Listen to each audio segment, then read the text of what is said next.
weeks before the pilgrimage. By accepting the invitation, I was fighting against all my senses after growing up in the UK and only seeing a war-torn Iraq in the media. I'd never visited the Middle East, and my family's experience of the Middle East extends to Lebanese wine.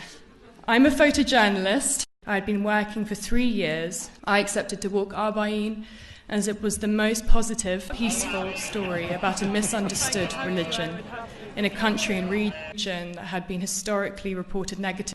I couldn't help but question how as many as 25 million pilgrims walked to Karbala over the course of 40 days in mourning for a man who died 1,400 years ago, and it wasn't worthy of global attention. And even now, Arba'in is almost unreported in the West. And so there I was at Najaf Airport with a team of Iranian and Iraqi filmmakers preparing to make a documentary on Arba'in.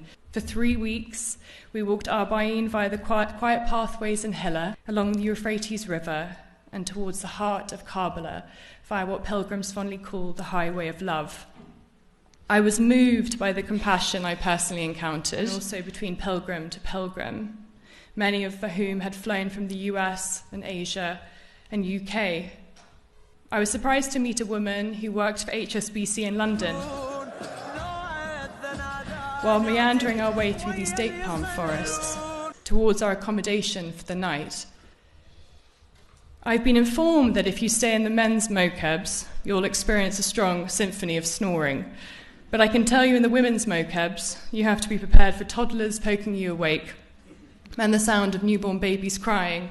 And in my case, I had aunties offering me food, readjusting my hijab, and asking me 20 times a day if I was married. Everyone was there for the same reason, to pay respects to Imam Hussein. And yet we were all on different journeys. While I'm not Muslim, I found the message of Arba'in at an enormously transitional point in my life. And I found many pilgrims had decided to walk Arba'in after losing a loved one or fleeing conflict, those who had waited much of their life to be there in their 80s and 90s. When we reached Imam Hussein's shrine the day before Arba'in, I stood on a rooftop looking out at a stream of pilgrims, and at my colleagues knelt on the floor weeping in the presence of Imam Hussein's shrine.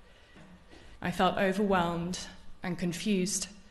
How could up to 25 million people walk every year and no one know about it? How could they mourn for Hussein as if he had just died that day? And how could one man unify so many people in one place, and yet so few globally know about it?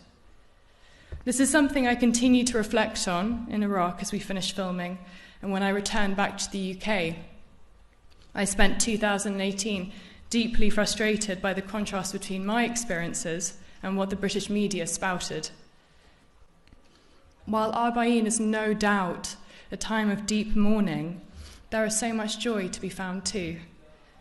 In the most sensitive and raw of times, we can, as people, be softer than ever, and that is certainly the case for Arba'in. When the men at Heathrow immigration asked me if I was safe, I told them, very simply, that the very reason they wanted to interview me was the very reason I had gone to Iraq, to show people it's not what they think it is.